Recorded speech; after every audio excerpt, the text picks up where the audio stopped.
I do a really evolved form of communication training. And what I'm really excited about is really helping people find those simple, emotional words to share the deepest, most profound message that they're here to share. Is that the same idea as branding? There's a connection to branding, but what I do really goes a lot deeper. And to me, it's what you do before you brand. And it's really doing that introspective, reflective work and using words as a tool to go deeper into yourself, to connect with the work you're here to do that absolutely makes you come alive, that makes your heart sing. I like to say it's about getting to the specific outcome you love to deliver that's been a theme throughout your life. So in branding, sometimes we think about, here's the work I'm doing now and how do I package it and position it. But really what excites me is what's that theme that's been with you your whole life? And how do you put that into shape? So whatever business you're doing now or whatever business you do later, it's the same spirit. It's the same message. And that's what I want to help people bring out. Are people surprised sometimes that they discover words that they didn't think were quite there? It's so exciting in my work because when I take people through the communication process, they actually discover their own capacity to be brilliant communicators and to bring out the poetry and the magic of their own natural language and their own expression. The thing that I think is so interesting is when we take transformative work and we put it into a business, so many people have these rules about business communication, and they edit themselves even without realizing it.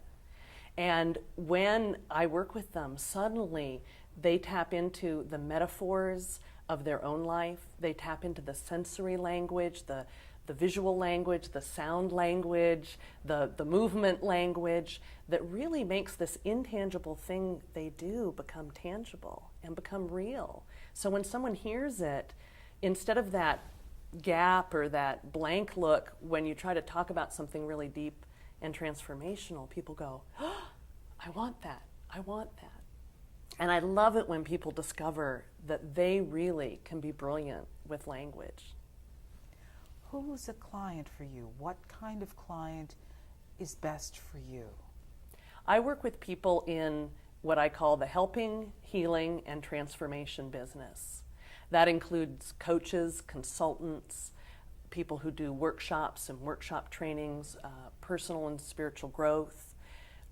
Truthfully, I think every business needs what I do because we really are in a time in history where the language of business is changing.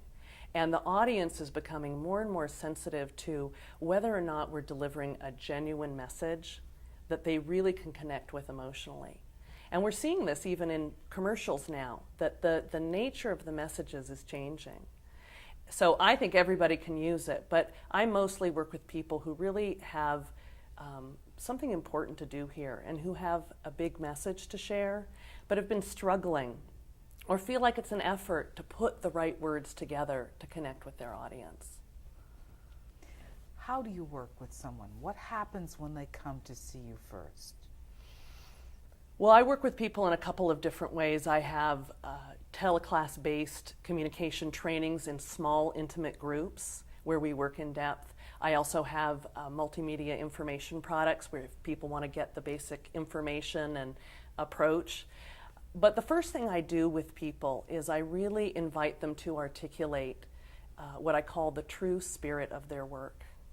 And that is that outcome you love to deliver that's been a theme throughout your life, put into words that really makes you come alive. So I really start with people using language to connect more deeply to themselves and to use language to reveal themselves more fully to themselves.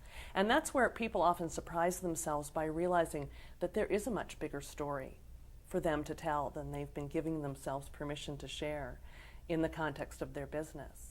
Once they get really anchored in their own language, then we do something else that I just love. I think it's so cool, which is how do you make that relevant to your audience?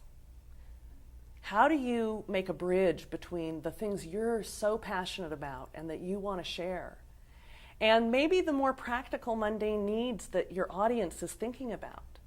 And so many people I work with and so many people who do transformational work say to me, Isabel, I'm afraid that the world isn't going to value what I'm here to offer, or I'm afraid that there isn't a market for this thing I'm doing because it's a little unusual, it's a little off the beaten path.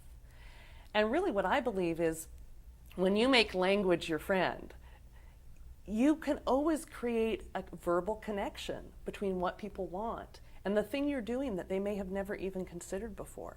So I teach people really simple, fun, easy formulas for creating that bridge between themselves and the audience.